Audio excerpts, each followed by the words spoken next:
Hoy día tenemos un invitado muy especial, le damos gracias a Dios de tenerlo por primera vez en nuestro país. Se trata de Wilson Andrés Tamayo Zuluaga. Él es ingeniero en informática y un gran teólogo, cofundador de Lazos de Amor Mariano. Es el subdirector general de esta asociación privada de fieles laicos que buscan la santidad y también la evangelización, y con un especial cariño y amor a nuestra madre. Estamos muy contentos, Wilson, de tenerte acá. Realmente es un regalo poder finalmente que estés también en la radio, porque vienes por poco tiempo y queremos volver a tenerte. Eres joven, así que creo que el Señor va a querer que estés muchas otras veces aquí junto a nosotros en este país. Pues muchas gracias, feliz de estar acá, primera vez que vengo a este bello país. Y qué lindo podernos encontrar para compartir la fe, para hablar de lo que me encanta hablar, de nuestro Señor, de nuestra Madre, de la Iglesia, porque esto fue lo que cambió mi vida, esto es lo que le dio un sentido a mi existencia, entonces me encanta proclamarlo por todas partes. Bueno, Wilson, tú nos contabas antes que empezara el programa de que a los 15 años tú habías tenido una conversión radical al Señor. A lo mejor podríamos partir contándole a nuestros auditores tu testimonio de vida. ¿Por qué el Señor te tiene aquí después de ingeniero, estudiaste teología? Claro.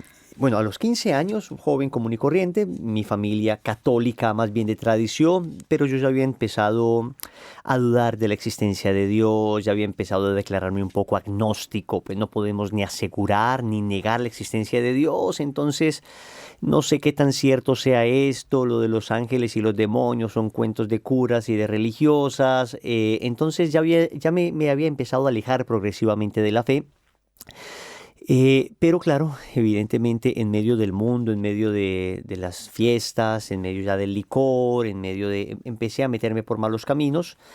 Sí sentía un vacío en mi corazón, el típico vacío del que habla Pascal, ¿no? Que hay un vacío en el corazón del hombre que tiene la forma de Dios.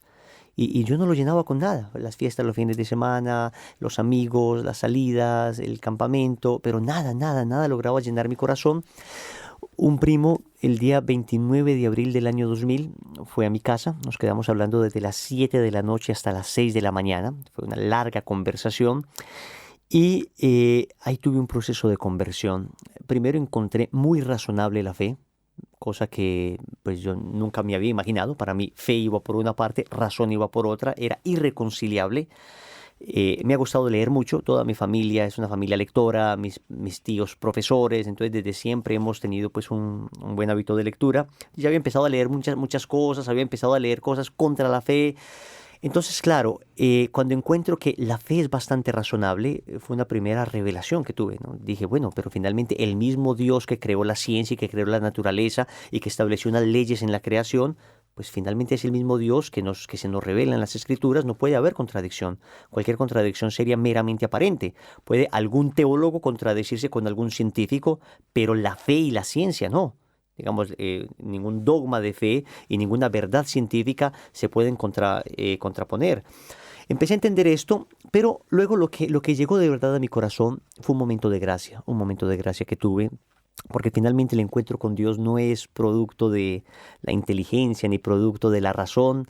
Le dice el Señor a Pedro, bienaventurado tú, Simón, hijo de Jonás, porque esto no te lo ha revelado ni la carne ni la sangre, sino mi Padre que está en el cielo. No es producto de carne y sangre, no es producto de inteligencia y de destreza humana, es producto de un encuentro con el amor, es producto de un acontecimiento. En ese momento tuve un momento de gracia, hicimos una oración en ese momento. Mi primo me dio la bendición de la Virgen María, es la misma bendición de Don Bosco que tradicionalmente daba a sus jóvenes allá en Baltoco, en el oratorio. Pero tuve un momento fuerte, un momento lindo, una experiencia hermosa, fue un encuentro con el amor. Todo se redimensionó, empecé a ver con nuevos ojos la realidad, tenía una plenitud en mi corazón que no había experimentado con nada ni con nadie. Y a partir de eso, de no ir a misa casi nunca y de no confesarme casi nunca, empecé a ir a misa todos los días, rosario todos los días, ayuno todos los viernes, le prometí al Señor castidad hasta el matrimonio. Bueno, me casé a los 29 años, me casé virgen y lo puedo decir con todo orgullo, porque si ser revolucionario es ir en contra de lo que va todo el mundo, pues he sido revolucionario por la gracia de Dios. Digo por la gracia de Dios porque no hay mérito propio en absoluto. Me casé a los 28 años, llevo 5 años casado con mi esposa en un feliz matrimonio. Digo que vivimos el noviazgo que Dios quería y ahora tenemos el matrimonio que nosotros queríamos, porque de verdad que es mi paraíso. De hecho, tengo el corazón partido porque no estoy con mi esposa en este momento y si sigo hablando me pongo a llorar, o sea que me detengo. Bueno, hay muchos temas, Wilson, que tú manejas y manejas muy bien también por el mismo hecho que eres tan estudioso, teólogo, y nos gustaría un poco saber como tú lo explicas tan bien, de dónde viene este concepto de nueva era, que tú lo has estudiado también muy bien. Sí, porque también aclarar que Wilson ha estado aquí en Chile. Ayer precisamente dio una charla sobre ángeles y demonios, entonces... Claro, claro. Bueno, todos estos temas, claro, al inicio de mi conversión fue una revelación para mí. Digo, no conocía nada de esto, me parecía que esto era una cosa mitológica, medio así del medioevo. Pero cuando empiezas a estudiar y a conocer, y no solo estudiar, sino que empiezas a ver la realidad, te das cuenta que lo primero, hay una profunda sed de Dios en el corazón del hombre. Aristóteles decía que si en todas las culturas de la historia el hombre ha sido religioso, aún con religiones paganas y dioses equivocados, pero ha tenido una sed de trascendencia, entonces podemos decir sin temor a equivocarnos que la religiosidad, digamos, el ser religioso del hombre pertenece a su esencia misma. Ahí está en la esencia del hombre el deseo de Dios, el deseo de algo más allá de lo que puede ver. La fe cristiana es una fe diferente a todas las demás religiones en cuanto a que en todas las religiones el hombre busca a Dios, es una búsqueda del hombre a Dios, pero nosotros como cristianos entendemos que Dios nos buscó a nosotros, Dios vino a nosotros. No solo el hombre buscaba a Dios, sino que Dios mismo se reveló, se hizo hombre, vino a nosotros, nos amó y nos amó hasta el extremo, al punto de dar su vida. Pero luego ese deseo de Dios puede desviarse en el corazón del hombre, puede buscar en cloacas, sediento, puede buscar en aguas contaminadas lo que jamás encontrará. Se decía que después de la década de los 50 del siglo pasado iba a empezar la famosa primavera del ateísmo, ¿no? El ateísmo iba a florecer por todas partes. Finalmente el hombre había llegado a la madurez para entender que no hay necesidad de Dios. El hombre había madurado, pero no fue lo que sucedió. Al contrario, lo que sucedió es que las personas seguían muy hambrientas de Dios, tenían mucha sed de lo espiritual. Entonces, lo que sucedió es que muchas veces en la fe cristiana, porque no la conocieron bien o por culpa nuestra, que muchas veces no hemos sabido transmitirla también, no hemos sido el testimonio que deberíamos ser, sucedió que las personas empezaron a buscar espiritualidades en otros caminos. Sobre todo aquí en Occidente se comenzó a buscar espiritualidades importadas del Oriente, ¿no? Empezamos a tratar de beber en espiritualidades que tienen una cosmovisión de la realidad, una visión de Dios, una visión del hombre que no tiene nada que ver con la fe cristiana, pero que saciaba de alguna manera esa hambre espiritual. Y empezó este proceso de la nueva era. ¿Y por qué se le llama nueva era? Se le llama nueva era porque estas personas, digamos, de estas religiones orientales, comenzaron a dividir la historia de la humanidad en eras. Entonces comenzaron a decir que la humanidad tuvo una primera era que la llamaron la era de Tauro. Incluso le dan fecha a esa era de Tauro, dicen que fue hacia el año 4230 a.C. Claro, era la época de la idolatría, había becerros, entonces becerros que se adoraban, el Tauro, ahí está, era de Tauro. Claro, esto es una construcción artificiosa de la historia, una relectura de la historia que no corresponde a la realidad científica ni histórica, pero hacen esta acomodación, ¿no? Después dicen, vino la era de Aries, hacia el año 2160 a.C., que empieza el desarrollo del pueblo de Israel. Entonces, claro, el pueblo de Israel sacrificaba carneros, sacrificaba corderitos, y sabemos el signo de Aries es un carnero. Ahí está, la era de Aries sería entonces la era del pueblo de Israel. Dicen que hacia el año 0 de nuestra era empieza la era de Piscis. la era de Piscis. Y dicen la era de Piscis porque el cristianismo tradicionalmente ha sido representado con un ictis, que es, en griego significa pez.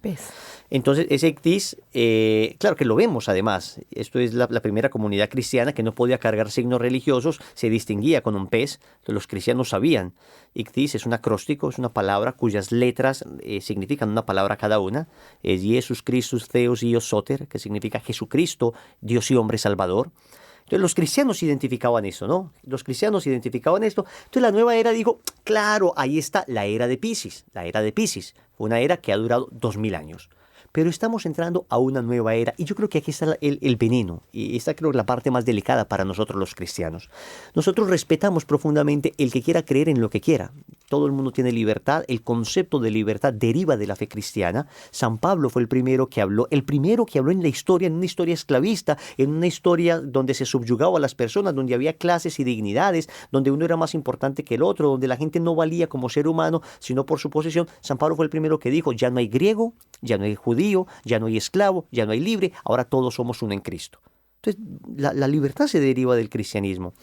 Pero luego, nosotros que estamos de acuerdo con que cada persona practique la religión que quiera y cada cual tiene completa libertad, luego lo que decimos es, yo no puedo ser incoherente, yo no puedo llamarme cristiano y luego decir que mi fe cristiana es simplemente un periodo de la historia y ahora estamos entrando a una nueva era, una era definitiva, donde la era antigua se deja, porque claro, cada que empieza una nueva era, termina la era antigua. Entonces, se dice que estamos entrando a una era nueva, que es la era de Acuario, la era del aguador, estaríamos entrando a la era del aguador, y la era cristiana se va, se termina la era cristiana. Con eso estamos diciendo que Jesucristo no es la revelación última del Padre, que aquello que dice la carta a los Gálatas, capítulo 4, versículo 4, de que llegó la plenitud de los tiempos, al llegar a la plenitud de los tiempos envió Dios a su Hijo, nacido de mujer. Entonces Cristo no es la plenitud de los tiempos, Cristo no es la revelación definitiva, estamos esperando una nueva revelación que finalmente se encontrará en la era de Acuario, donde todas las religiones finalmente se abrazarán, donde seremos uno, donde no importará en qué Dios creas, lo importante es que creas en algo, y ese nuevo orden mundial, pues a este nuevo orden mundial corresponde una religión mundial. Nosotros amamos a toda la humanidad, estamos felices de que todos nos amemos y seamos hermanos, pero no podemos sacrificar la verdad en virtud de esta caridad y de este amor. Nosotros creemos definitivamente que en Jesucristo tenemos la revelación definitiva y la verdad definitiva. Y bueno, Wilson, me gustaría citar esta lectura de Jeremías en el capítulo 2, versículo 13, que es tan claro que lo que tú dices, pues un doble mal ha cometido mi pueblo, dejarme a mí la fuente de aguas vivas para excavarse cisternas agrietadas, incapaces de retener el agua. Yo creo que eso es la nueva era, ¿no? Eso es la nueva era. Mira, muy a propósito, en el libro del Apocalipsis, en el capítulo 12, versículo 15, dice, entonces el dragón vomitó de sus fauces como un río de agua cuando la mujer escapaba con intención de arrasarla con su corriente. Claro, mira, otra vez, Cristo es el portador del agua de la vida. Él es el que propuso, el que nos da el agua de la vida, el que le dijo a la samaritana, te daré un agua que salta para la vida eterna, un agua y ya no tendrás más sed. Quien cree en mí tendrá dentro de sí un agua que salta para la vida eterna. Pero acá hay un agua, es esto que acabas de leer y eso que dice el libro del Apocalipsis, que quiere arrasar. Y es esa corriente de la nueva era. Wilson, ¿y cuáles serían en concreto las personas que nos están escuchando para poder aterrizarlo? ¿Cuáles serían estas prácticas de la nueva era que van contra el cristianismo? Ya, antes de hablar de las prácticas, quisiera darle un poquito de piso a esto para poder comprender. Y es lo siguiente, a ver, la nueva era es, primero, no es una religión, porque no tiene ningún tipo de estructura, no tiene un fundador. Finalmente cada cual cree en lo que quiera, es muy propia del relativismo y de la posmodernidad que estamos viviendo. Lo que yo sienta, eso está bien, independientemente de que haya doctrinas contrarias en lo que estoy creyendo. No tiene un libro religioso, no coge algo de la Biblia, coge algo del Bhagavad Gita, coge algo del Corán, coge algo de cualquier parte, o sea, no tiene una estructura en ese sentido, no tiene una doctrina. No tiene una doctrina establecida porque, repito, puedes creer en lo que quieras. Es un supermercado espiritual. Tú puedes ir por las distintas religiones tomando lo que te va apareciendo de cada cosa. Así, por ejemplo, para hablar ya una de las prácticas, la reencarnación. Una persona podría decir, yo soy cristiano y creo en la reencarnación. Tú le dices, oye, pero si eres cristiano debes creer en la resurrección. Ah, no, también creo en la resurrección. Entonces uno diría, pero ¿cómo así que crees en la reencarnación y en la resurrección si son dos cosas que se oponen, ¿no? O sea, la resurrección finalmente es que tú, con tu cuerpo, en el momento de tu muerte se separa tu cuerpo de tu alma, pero en el momento de la resurrección tu cuerpo y tu alma se unirán de nuevo. Pero la reencarnación dice que tu cuerpo es una cosa como desechable. Entonces, en la reencarnación, la antropología que subyace de la reencarnación es una antropología negativa, porque finalmente el cuerpo es malo, todo lo que tenga que ver con materia es malo. Es muy propio de la nueva era ese espiritualismo, el trascendentalismo. Se ignora todo lo que sea materia, se ignora todo lo que sea carne, todo eso es malo. Entonces, claro, tu alma va migrando de un cuerpo a otro, tu cuerpo no hace parte de ti, sería simplemente una cáscara que utilizas en cada vida. Entonces, claro, esto no se ajusta a la antropología católica. Pero es que además la palabra de Dios es clara. Hebreos capítulo 9, versículo 27, dice que el hombre muere una sola vez y luego viene para él el juicio. Una sola vez. No muere una y otra vez y reencarna ahora en una vaca, mañana en un toro, pasado mañana en un buen hombre.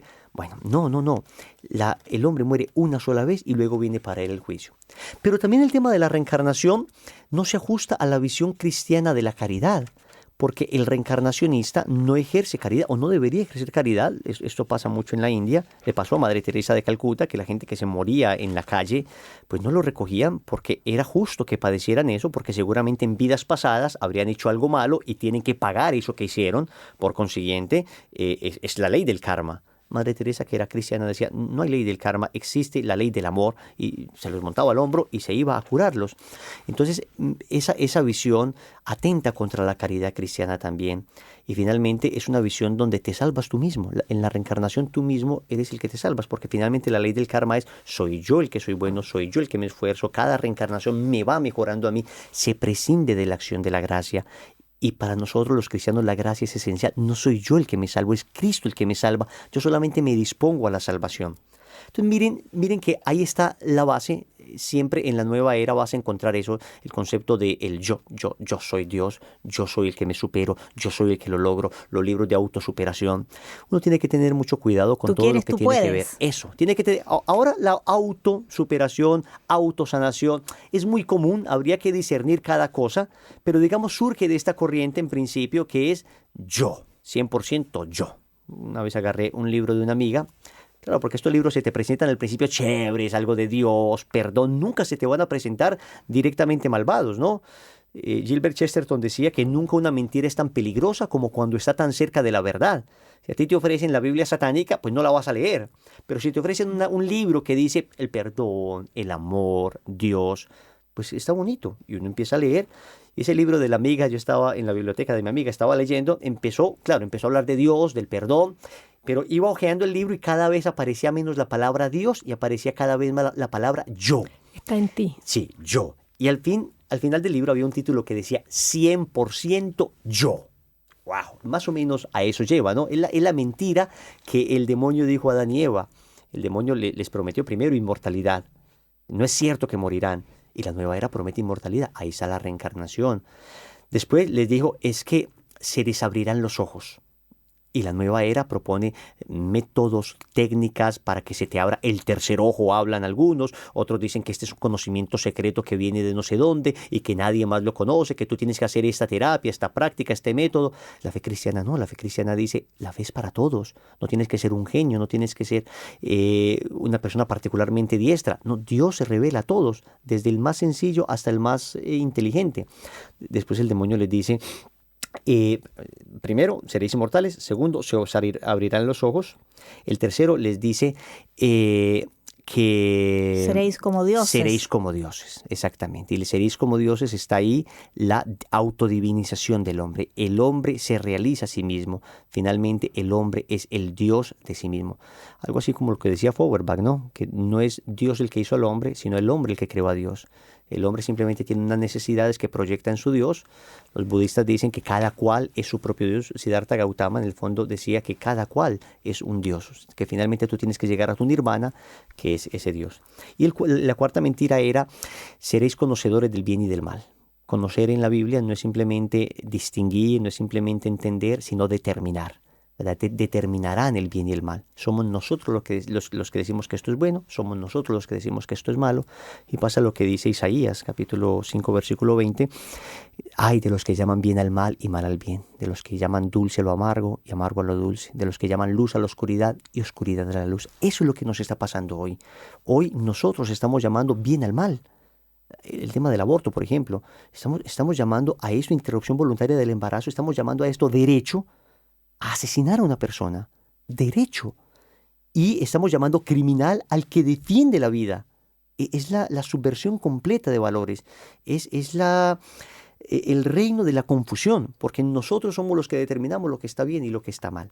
Eso es lo que subyace detrás de la corriente de la nueva era. Wilson, y también algo importante en esta corriente que creo que, bueno, tú de alguna manera lo dijiste también, que está muy claro en un testimonio del padre Joseph Marie Verlinde, que es un sacerdote belga, que habla, autor sobre un libro que se llama La experiencia prohibida, y que él decía algo que es súper importante de recalcarlo, que efectivamente en estas prácticas pierdes el dolor, porque estamos todos tratando de que no tengamos dolor, pero también se pierde la capacidad de amar, que es tan propio al cristianismo, como muere Cristo. Cristo muere absolutamente entregado a nosotros, y esta práctica, como dices tú, te lleva a ti, en el fondo, a tú obtener, a no tener dolor. Y efectivamente, él cuenta su testimonio, este padre Joseph Marie Verlinde, y él dice, efectivamente, tú dejas de sentir dolor, pero también vas perdiendo tu capacidad de amar. Y también agregar para nuestros auditores, Francisca, que si quieren ver el video de este padre, está en YouTube, se llama Un Gurú o Jesús.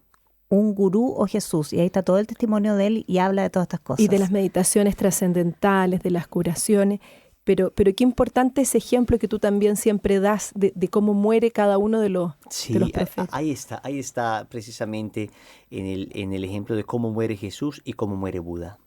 Buda muere en su posición flor de loto, centrado en sí, dice que muere con una sonrisa en su rostro, con mucha paz, pero siempre apuntando hacia él. Cristo muere con los brazos abiertos, abrazando a la humanidad, entregándose a todos, en un acto de generosidad sublime y supremo. Porque en el fondo lo que sucede con esta espiritualidad de la nueva era es eso. Yo me centro en mí mismo. Lo importante es mi paz, lo importante es mi estabilidad, lo importante es encontrar mi yo interior que se una a mi yo trascendente, que mi yo personal sea uno con mi yo trascendente. Es yo. Y lo que sucede es eso, que para los cristianos la paz es no una meta, sino una consecuencia. Toda esa espiritualidad de Oriente te propone la paz como una meta. Haz esta posición, respira de esta manera, repite este mantra, haz esto y aquello, toma estas pastillas, toma esta hierba y vas a encontrar paz. Para los cristianos la paz es producto del cumplimiento de la voluntad de Dios.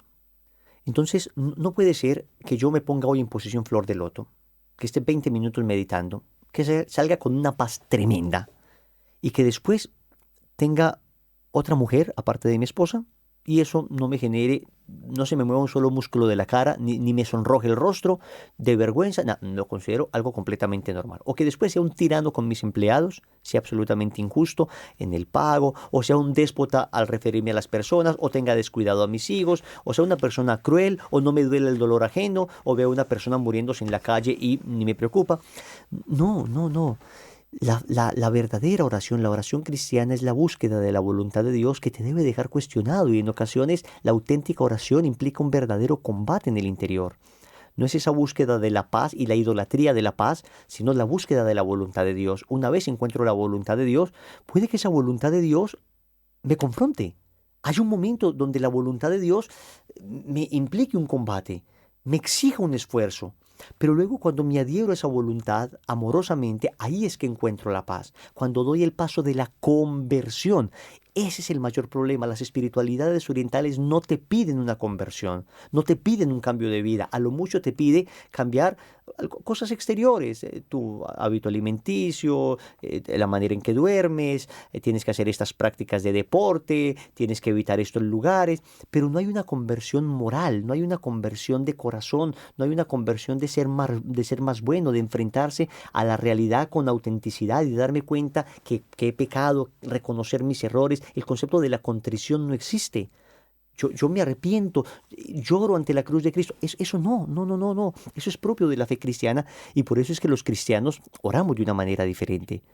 Y por eso es que cuando una persona cristiana encuentra que su vida no corresponde a lo que dice la palabra de Dios, no corresponde a lo que dice el magisterio de la iglesia, no corresponde a lo que ha dicho Jesús, lo que hace la persona es empezar a pedir ayuda a Dios. Entonces no soy yo, es la gracia de Dios.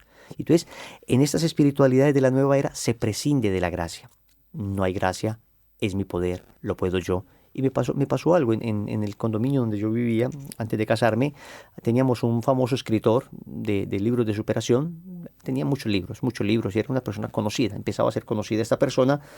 Y 100% yo, tú puedes, basta que te lo propongas. Un poco esto de piénsalo, de la ley de la atracción, Bueno, pues finalmente en una tarde llegué y estaba lleno de policía el condominio, la unidad residencial, lleno de policía, no sabía qué pasaba. Ese señor se había suicidado. Se suicidó y yo no lo podía creer. Yo decía, pero ¿por qué? Este no era el que hablaba de la superación, este no es el que decía que todo lo podíamos. Te proponen un superhombre, pero cuando te das cuenta que no eres ese superhombre, la distancia que hay entre la realidad y lo que te proponen te genera una frustración espantosa. En cambio, la fe cristiana es muy realista. Te dice, no, tú no eres ese superhombre, tú eres lo que eres. De barro. De polvo, barro. claro. Pero Dios habita en ti. Pero por la acción de la gracia el Señor vive en ti. La vida de Dios está en tu alma y con Él lo puedo todo. Todo lo puedo en Cristo que me fortalece, dice el apóstol San Pablo. Eso es lo revolucionario en la fe cristiana. No es mi fuerza, es la fuerza de Dios. Sí, pues también es el morir a sí mismo, que es distinto también del concepto de la nueva era, todo esto que tú decías. Que fortalece. De la conversión, y también es renunciar al yo. Es al revés, que esto otro es la exaltación del yo.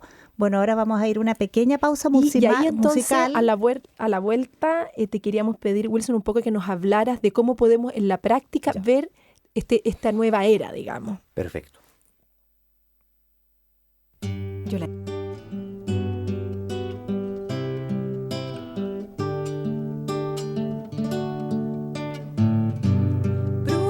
Proclama el cielo la gloria del que vivo está. Nada es igual a la belleza del Señor. Por siempre Él será Cordero en el trono. Yo me arrodillaré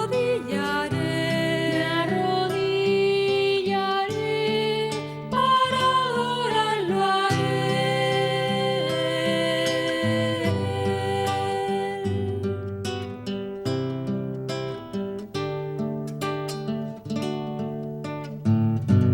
Quiero cantar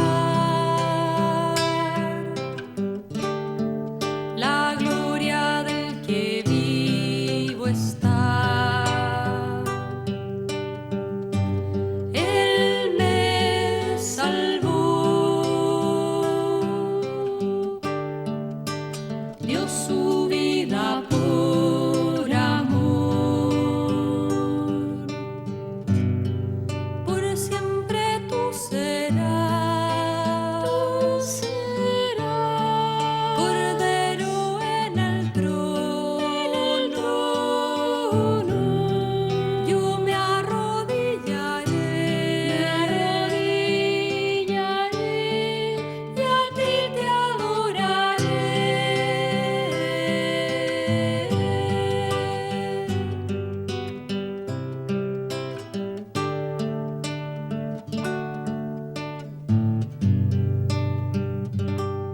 Estamos de vuelta aquí en el programa Testigos de la Luz en Radio María. Estamos conversando con Wilson Tamayo, que él es ingeniero en informática y teólogo y cofundador de Lazos de Amor Mariano, que está aquí en Chile, él viene de Colombia, y estamos hablando precisamente sobre la nueva era. Y queríamos preguntarte, Wilson, ¿Cuáles son las consecuencias para una persona, las consecuencias espirituales de practicar la nueva era? Porque una persona podría decir, bueno, ¿y a mí qué? Si es que se me exalta mi yo y me pasan estas cosas, pero esto tiene consecuencias. Y nombrarnos en general algunas Claro, muy bien. prácticas. Lo primero es que, evidentemente, estamos en un combate espiritual. Eso es un combate y hay que entender la fe cristiana desde el aspecto del combate. Génesis 3:15, pondré enemistad entre ti y la mujer, entre tu linaje y el suyo, ella te aplastará la cabeza, mientras tú tratarás de herir su talón. El Señor estableció un combate entre los hijos de la luz y los hijos de las tinieblas. Los hijos de la luz, digamos, abanderados, capitaneados por la mujer, y los hijos de las tinieblas, abanderados por Satanás. No podemos prescindir de esa visión de lucha. Esto no es solamente una cosa que sería bueno o malo hacer. Eso no es simplemente una cosa que me haga sentir bien o mal. No, esto es un combate espiritual. El testimonio de Joseph María Berlinde es muy claro al respecto. Este monje, este religioso, fue el discípulo y el secretario personal de Maharishi. Estamos hablando de uno de los gurúes más importantes de los últimos 30, 40 años. Y él puede decir con toda propiedad los riesgos espirituales que implicaron para él todas estas prácticas, especialmente el yoga. Él empieza hablando, por ejemplo, del yoga y él asegura que es imposible desligar el yoga de su contenido espiritual. La misma palabra yoga significa unión. En el sánscrito, una lengua oriental, yoga significa unión. Unión en latín se dice religare, de donde procede la palabra religión. O sea que en otras palabras, yoga significa religión. Religión. Por eso es muy difícil decir, yo practico yoga, pero no practico nada religioso. A ver, es como decir, yo voy a misa, pero no es una cosa religiosa. Voy simplemente culturalmente. O yo rezo el rosario culturalmente. No, hay cosas que están directamente vinculadas a la fe. En ese caso, a la fe budista e hinduista. Lo que sucede entonces con el yoga es que es la unión entre ¿qué? La unión entre el yo personal, que llaman ellos Jiva, y el yo trascendente, que llaman Brahman. Es un Dios impersonal, porque ellos no tienen un Dios personal como lo tenemos nosotros, es un Dios más bien energético, es el concepto de la energía, que para nosotros los cristianos la energía es un fenómeno físico, no un fenómeno espiritual. No se ha demostrado espiritualmente que tengamos energía. No, yo soy ingeniero informático, estudié 8 físicas, estudié la energía en todas sus formas, pero es un fenómeno físico, no un fenómeno espiritual. Tenemos que empezar a purificar el lenguaje de expresiones como malas energías, buenas energías, la vibra, sintonizarme con esta vibración. No. Los chakras, eso es una cosa que no corresponde a la antropología cristiana. Nosotros creemos en el cuerpo y en el alma con facultades como inteligencia y voluntad, pero no creemos que hay unos puntos energéticos en nosotros. Entonces, esta concepción del hombre y esta concepción de Dios y esta concepción del mundo es la que aparece detrás del yoga. Por eso es tan delicado, porque cuando te metes en este tipo de cosas puedes empezar a abrir puertas espirituales y puedes empezar a contaminarte efectivamente. Yo le digo que en la experiencia que hemos tenido nosotros a lo largo de estos 19 años, hemos tenido personas con serios problemas de liberación porque han empezado a meterse en estas cosas, han empezado a meterse en prácticas orientales y el yoga no trae consigo simplemente un ejercicio físico, sino que viene con una visión de la realidad. Empiezas a meterte en prácticas orientales, empiezas a meterte después del yoga, entonces quieres ya un poco de meditación trascendental, después de la meditación trascendental entonces viene la reencarnación, después de la reencarnación entonces viene ya el karma, el reiki, viene una cantidad de cosas ligadas. ¿Quién trajo el yoga a Occidente? Los masones y el movimiento teosófico, que nada más contrario a la fe cristiana que estos dos movimientos. Entonces ya de ahí nos debería empezar a causar preocupación y deberíamos empezar a decir, no está muy bien. Pero luego es que lo han difundido simplemente como unos ejercicios, donde yo simplemente hago estas posiciones, pero no lo cargo de nada espiritual, pero lo que pasa es que nuestro cuerpo expresa realidades espirituales. En ese momento yo me doy una bendición, estoy expresando una realidad espiritual, estoy expresando una realidad que trae consigo gracia. Lo mismo, el cuerpo puede expresar realidades espirituales negativas. Hay posiciones que se hacen específicamente para invocar espíritus, específicamente para invocar, que no siempre lo consideran demonios, sino otras deidades, que San Pablo dice, todas estas deidades son, o no existen, no son demonios, dice San Pablo. O sea, es una cosa delicada. ¿Qué recomendaría uno a una persona católica que quiera vivir verdaderamente su fe? Que se aleje de todo este tipo de prácticas, que haga ejercicios de otras maneras, que no tiene que ir a un curso de yoga para hacer esos ejercicios, que si tiene un problema de espalda, un problema de articulaciones, un problema de cualquier índole, que busque ejercicios que no estén vinculados para nada con esta espiritualidad. Acá no estamos hablando de pecado o no pecado. Claro, pecaría una persona que practicara el yoga deliberadamente con intención de practicar espiritualmente lo que significa. Pero no estamos hablando de que el que haga una posición o no está pecando, sino del riesgo que comporta para su vida espiritual. Y yo se los digo de todo corazón, comporta un grave riesgo. Lo otro delicado es que todas estas corrientes son holísticas. Ellos pretenden que esto lo cure todo. Y ahí viene todo el tema de la medicina alternativa, de los naturistas, que efectivamente sabemos que en la naturaleza hay elementos que ayudan a la sanación. Eso nadie lo discute y nadie lo niega. Y es maravilloso, Dios lo ha regalado. Maravilloso. Pero esa desconfianza de la medicina tradicional o de la medicina moderna no es sana. A mí me ha tocado ver casos muy delicados donde personas exclusivamente dedicadas al naturalismo, exclusivamente dedicadas a la medicina alternativa, han despreciado la medicina convencional y terminan metidos en gravísimos problemas a punto de morir porque creen que todo lo otro es contaminación, todo lo otro es químicos. No. Uno tiene que ser en eso muy equilibrado y no se puede despreciar de plano los grandes avances que ha hecho la medicina moderna. 2, es un riesgo que se pretenda que esta hierba, que esta terapia, que este implasto, que estas cosas te van a curar todo. O sea, no solo te curan el dolor de cabeza, es que te curan la depresión, te curan la ira, te ayudan a perdonar. Se pretende como que esto es una religión, te sana completamente. Ahí es donde decimos, no, un momentico, cada cosa en lo suyo. El concepto espiritual, el concepto de la gracia no se puede reemplazar por una medicina, de ninguna manera. Para eso está la vida espiritual, la medicina al cuerpo, la vida espiritual, la fe, la oración al alma. Es lo que te viene a ayudar. Hay ayudas también como la psicología, que son subsidiarias, que pueden, por supuesto, ayudar. Entonces, ese concepto holístico es delicado. Y también me ha tocado casos. Empiezan con medicina alternativa y terminan yendo a mediums y terminan yendo a regresiones y terminan yendo a channeling, canalización de espíritus. Lo uno lo vincula a lo otro rápidamente. Entonces te metes en una pendiente resbaladiza y después no sabes cómo terminaste llegando a cosas francamente anticristianas. Y en el mejor de los casos, en el peor de los casos, francamente esotéricas y satánicas. Prácticas de verdad, de ritos y prácticas de sacrificios de animales y cosas que, por Dios, uno queda verdaderamente espeluznado. Y como dices tú, ahí está el tema que mucha gente lo hace sin mala intención, sin buscar algo, pero está el riesgo de la vulnerabilidad. ¿Y por qué no buscar toda esa sanación a través de los sacramentos, el sacramento de la confesión? ¿Cuánta gracia nos da para ir sacando, ¿no es cierto?, todas nuestras penas, ir perdonando? Cuéntanos un poco este valor de la gracia que entrega la Iglesia. Sí, ahí está el problema de fondo. El problema de fondo es que no sabemos lo que tenemos. Jesús es el que sana finalmente. Claro, no sabemos lo que tenemos. Si supiéramos lo que tenemos, pues jamás nos iríamos a buscar en otras partes lo que nos sobra acá. No tenemos una auténtica vida de fe, no creemos en los sacramentos, el Señor se nos ha revelado con milagros eucarísticos en todas partes y todavía no creemos que Jesús está en la Eucaristía. El Señor nos ha dado todos los medios para la sanación, los sacramentos, la gracia de Dios, los sacerdotes. Por eso no le preocupa tanto este escándalo que sucede con los sacerdotes. En el fondo uno se da cuenta que quienes acusan no están tanto interesados en defender a los niños, sino en desacreditar la Iglesia. Hay una intención deliberada de socavar la autoridad moral de la Iglesia, porque luego uno se da cuenta que estos mismos que defienden la dignidad de los niños, que todos la defendemos, pues son abortistas. No les importa promover la muerte y el asesinato de esos niños a los que no quieren que violen. Nosotros no queremos ni que los violen ni que los maten. O sea, queremos protegerlos siempre.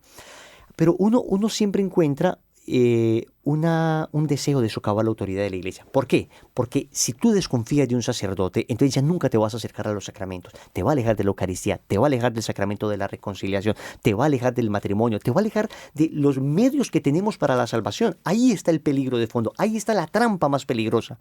Nosotros sabemos que tenemos sacerdotes débiles por los que debemos orar y nosotros mismos somos débiles. Pero estamos hablando de que no pueden decir la Iglesia es así, el clero representa menos del 0.5% de toda la Iglesia, de 1.200 millones de católicos en el mundo, habrá 500.000 sacerdotes y dentro de esos 500.000 ni el 1% Está demostrado que hayan caído en estos casos de pedofilia, que bastaría que fuera uno para que sea el dolor es espantoso. enorme. El dolor es enorme y el Señor ha llorado y la Virgen Santísima nos ha advertido.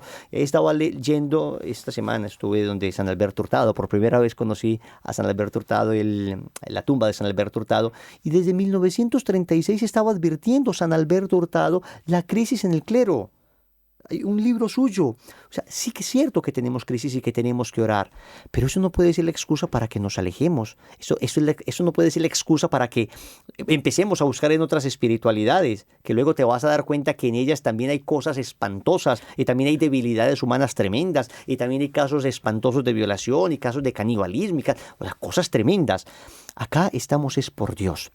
La acción de la gracia finalmente es la que rescata al hombre. Yo les digo honestamente, yo no necesito yoga, yo no necesito enneagrama, yo no necesito medicinas alternativas, yo no necesito posiciones. A mí con la Eucaristía, la adoración al Santísimo, el Santo Rosario, un examen de conciencia todos los días, permanentemente, viendo en qué he fallado, me sobra y me basta, porque tengo acá todo lo que cualquier otra persona en cualquier espiritualidad desearía. Nosotros aquí lo tenemos de sobra, además con santos que han demostrado que esto lleva a la plenitud del hombre, que han sido verdaderos testigos de la luz. Bueno, se nos acabó el tiempo, desgraciadamente. Wilson, gracias por todo lo que nos has dicho, esta verdadera catequesis, enseñanza sobre todo este tema de la nueva era y sobre el valor de la iglesia que tenemos. Nosotros la verdad que estamos sentados sobre una mina de oro. En nuestra iglesia lo tenemos todo. No necesitamos ir a buscar a otras partes, sino que es solamente acercarnos al Señor, tener fe, orar, la Eucaristía, los sacramentos, el valor, como decía la Francisca hace un rato, de la confesión. O sea, cómo después de una confesión viene tanta paz, y tanta gracia. Y tanta gracia. Así Wilson, desgraciadamente se nos está acabando el tiempo, nos queda un minuto y nos gustaría, si se te quedó algo, quieres comunicar algo a nuestros auditores, ya que te vas luego, pero va a venir una vuelta, sabemos. Sí. La Virgen Vamos a dejar al tiro comprometido para que vuelva a Radio María. Claro. Miren, la Virgen María es algo, una última palabrita sobre ella. Yo he experimentado su ternura, he experimentado su amor. Ella es la que me lo ha dado todo, la que me ha acercado a su Hijo, la que me ha ayudado a superar todas las crisis de mi vida, la que en medio de las dificultades de la iglesia que contemplamos permanentemente nos sostiene, nos abraza, nos dice ánimo, se puede, la que nos cuida para que no nos contaminemos en todas estas pseudo espiritualidades que terminan abriendo puertas y en ocasiones terminan llevando a las personas a verdaderos casos de posesión demoníaca a propósito del Evangelio de hoy. Ella nos protege. Yo estoy seguro que una persona que reza el rosario todos los días con devoción, que busque la consagración a la Virgen. Nosotros tenemos a través de internet una página www.consagrate.org o una aplicación para Android, Conságrate, se llama Conságrate, para que hagan su proceso de consagración a la Virgen. Se consagran a la Virgen María, aprenden una cantidad de cosas y verán cómo nuestra Madre nos protegerá de todo mal y peligro. Con esas palabras y con esta importante invitación a la consagración a la Madre, de la mano de ella siempre nos va a presentar y nos va a regalar a su Hijo Jesús. Nos vamos en este programa de Testigos de la Luz y nos volvemos a ver el próximo martes en este mismo horario aquí en Radio María.